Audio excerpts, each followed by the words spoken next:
I'm going to be reviewing Doom Eternal in 2022. Is the game still worth spending your hard-earned money?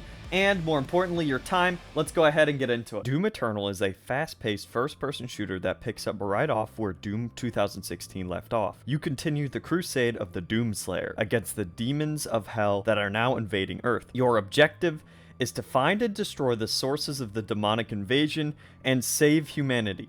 Now, let's go ahead and talk about the things I really like about this game. The first thing that I really like about this game is the graphics. The graphics look absolutely amazing, especially on PC. The next thing I really like about this game is the gameplay. The gameplay is fantastic. It's super fast-paced and just really fun to play, just to rip through entire hordes of demons and feel invincible, unless you're playing on hard difficulties where you do get a rip and tear through demons, but you also get destroyed just as easily. Speaking of higher difficulties, this game can be extremely hard, and the DLC makes the base game look like an absolute cakewalk. Now, it's not as hard as Dark Souls, but there's definitely a pretty high learning curve. The next thing I want to mention is the soundtrack to this game is next level. The music is awesome. It is really good and super fun to listen to just rock and roll and heavy metal in the background as you rip and tear through endless hordes of demons. Now moving on to the next thing I like about this game, there's a lot of content for you to do. There are secret collectibles scattered across the map along with upgrades for your guns and shards to upgrade the Doomslayer's gadgets. That doesn't even include the new challenges and events that come out every few months, adding free battle passes that unlock new skins for the Doomslayer, his weapons, and playable demon characters. In one of these updates, they added my new favorite thing to do in Doom Eternal,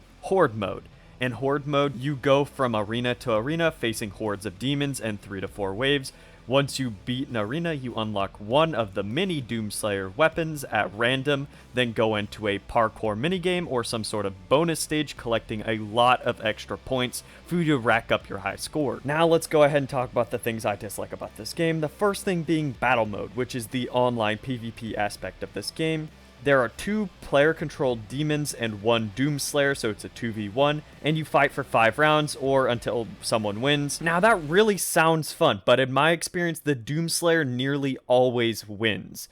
I played the Doomslayer, I played the demons, I played all sides. It's just not for me. I'm not really a huge fan of that part of the game. I think Horde mode's just a lot more fun, and I wouldn't really want to play the PvP version of the game. The next thing I want to mention is the 2 DLCs. The first DLC is pretty good. New levels, new harder enemies, but it's still fun to play. It's definitely a big step up from the base game in difficulty. Now, the second DLC really ramps it up. It has new maps and new enemies, but it's just really difficult. It's extremely difficult, and the final boss of the second DLC is extremely difficult as well. I beat it. It was just really dumb and tedious. Not the only person who feels this way. There was a bunch of people angry when this DLC came out, but let's go ahead and move on to the conclusion of the video. To wrap up the video, should you buy Doom Eternal in 2022? The answer is 100% yes.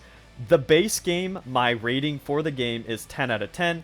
The only problem is if you have any problems with gore. I mean, you made it this far in the video with all the gore, so I assume that's not a problem anymore. But if you guys like this type of content, please like, comment, and subscribe, and I'll see you guys later.